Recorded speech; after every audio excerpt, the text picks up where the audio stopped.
Podías verlo antes de escuchar el disparo. Desde el balcón de su villa, sobre el campo de concentración de Płaszów, Amon Göth observaba el patio con su rifle en mano, eligiendo a sus víctimas como un cazador que vigila a su presa. Los prisioneros nunca sabían cuándo llegaría la muerte, solo que a menudo venía desde arriba, silenciosa y repentina. No era un oficial nazi cualquiera. Göth era un depredador con uniforme, un hombre cuya crueldad borraba los límites entre el mando y la brutalidad. Nacido en Viena en 1908 e indoctrinado en la ideología nazi, desde joven, Göth ascendió rápidamente en las filas de las SS. Cuando asumió el control de Płaszów en 1943, el campo se convirtió en un teatro diario de horror.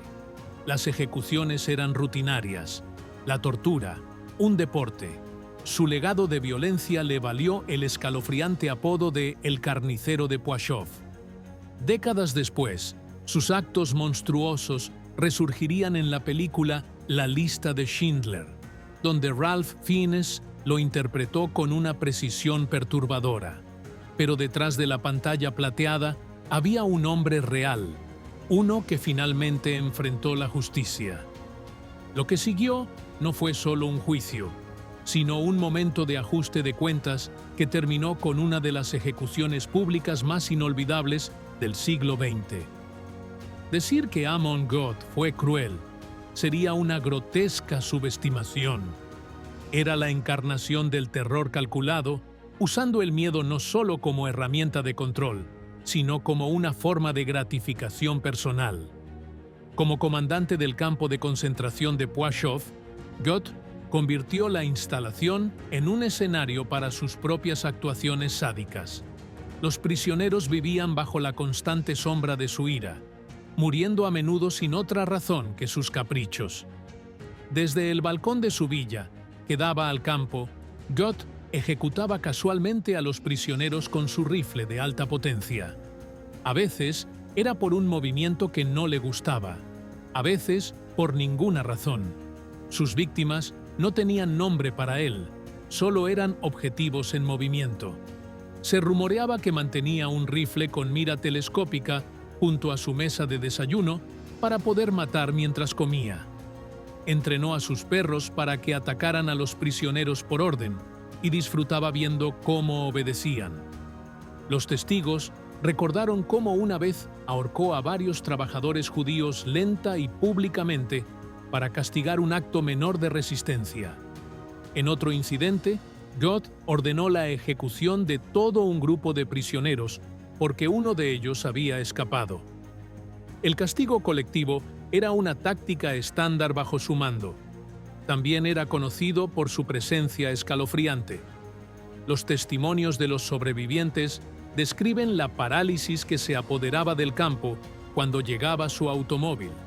Cuando veías a Göth, dijo un sobreviviente, veías la muerte. Sus atrocidades no fueron actos aislados de maldad, eran metódicas y sistemáticas.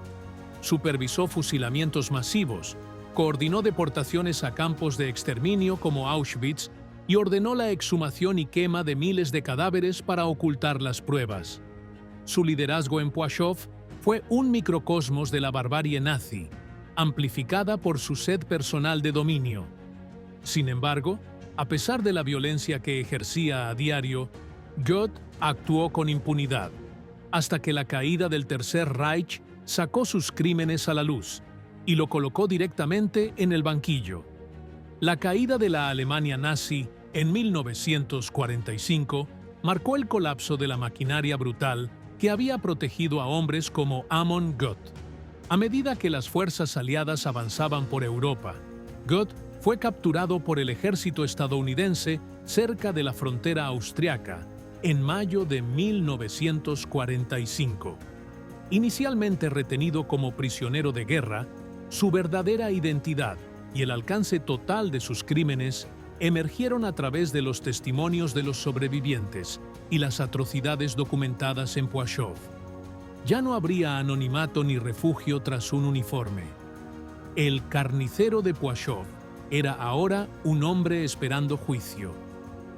Gott fue extraditado a Polonia, donde fue juzgado ante el Tribunal Nacional Supremo en Cracovia en agosto de 1946. Los cargos en su contra eran abrumadores: asesinato masivo de civiles, tortura y crímenes contra la humanidad. Los testigos, algunos de los cuales apenas habían sobrevivido a su reinado, subieron al estrado con voces temblorosas, pero firmes. Relataron historias de familiares ejecutados sin causa, de golpizas, hambre y violencia indescriptible que Gott había desatado sobre vidas inocentes. Su defensa intentó distanciarlo de las muertes, alegando que simplemente seguía órdenes. Pero las pruebas eran abrumadoras. Los testimonios presenciales, los registros nazis y las pruebas físicas del campo desmantelaron cualquier pretensión de inocencia. El tribunal lo declaró culpable de todos los cargos. El 5 de septiembre de 1946, Amon Gott fue condenado a muerte por ahorcamiento. La decisión del tribunal fue más que retribución. Fue un momento simbólico de justicia en un mundo que aún se recuperaba del Holocausto. A diferencia de muchos nazis que desaparecieron o eludieron la justicia, Gott enfrentaría el mismo destino que había impuesto a miles: la muerte. Pero su ejecución no estaría oculta tras los muros de una prisión.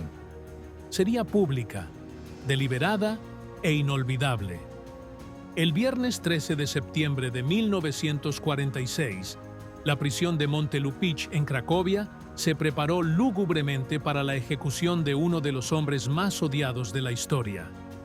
Amon Gott, antes un temido comandante de las SS, estaba ahora despojado de todo poder, enfrentando la justicia que había negado a sus víctimas. Las autoridades polacas decidieron que su ahorcamiento sería público, una elección rara pero deliberada. No se trataba solo de castigo, sino de un mensaje, un ajuste de cuentas. Los ojos del mundo observaban. Vestido con uniforme de prisionero y rodeado de guardias armados, Gott fue conducido al cadalso erigido en el patio de la prisión. Los informes indicaron que no mostró miedo visible.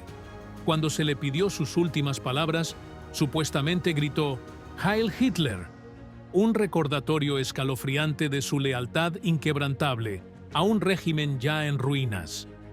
Lo que siguió fue una ironía macabra. El primer intento de ahorcarlo falló. La cuerda era demasiado larga. Su cuerpo cayó, pero su cuello no se rompió. Lo subieron de nuevo. Un segundo intento también falló. Solo en el tercer intento la ejecución tuvo éxito. El hombre que había orquestado incontables muertes con fría eficiencia enfrentó una muerte torpe, prolongada y observada. Para quienes habían sobrevivido a su tiranía, fue un momento tanto surrealista como profundamente emotivo. La justicia se había servido, no en secreto, sino a la vista de todos, donde el mundo podía presenciar la caída de un monstruo. Las fotos e informes de la ejecución circularon globalmente, mostrando el contraste entre su antigua autoridad y su humillación final. Para muchos, el ahorcamiento de Gott no fue solo el fin de un hombre, sino el fin simbólico del sadismo amparado por el Estado. Una sola gota en el océano de la justicia del Holocausto, pero una poderosa. Con el cuerpo sin vida de Amon Gott balanceándose en la horca, un capítulo de horror se había cerrado, pero los ecos de su crueldad perdurarían. Su cuerpo fue incinerado poco después de la ejecución y sus cenizas arrojadas al río Vístula. Un final sin ceremonia para un hombre que alguna vez se creyó intocable. No habría tumba, monumento ni lugar de recuerdo, solo la memoria de sus crímenes, grabada en los testimonios de los sobrevivientes y en los registros históricos. El legado de Gott sobrevivió de otra forma, como advertencia. En 1993, la lista de Schindler de Steven Spielberg devolvió su monstruosidad al centro de atención. La interpretación escalofriante de Ralph Fiennes fue tan convincente que incluso los sobrevivientes en el set reaccionaron visceralmente a su presencia. A través del cine, el mundo fue recordado de cómo luce el mal cuando se le otorga autoridad, uniforme y un sistema que lo permite. Sin embargo, el legado de God no terminó con su muerte ni con su representación. En un giro del destino, su nieta, Jennifer Teach, descubrió su ascendencia décadas después y escribió una memoria titulada Mi abuelo me habría disparado. Su historia, la de una mujer alemana negra que lidia con la sangre de un asesino nazi, trajo nueva atención al trauma intergeneracional y al peso de enfrentar tales atrocidades históricas. El nombre de God sigue siendo sinónimo de brutalidad, pero al recordarlo, la historia no glorifica, sino que advierte.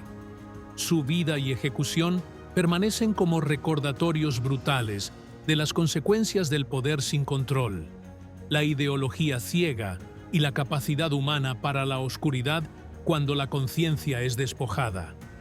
La ejecución pública de Amon God no fue solo la muerte de un hombre, fue la muerte de una idea, la idea de que el terror, envuelto en autoridad, podía existir sin consecuencias.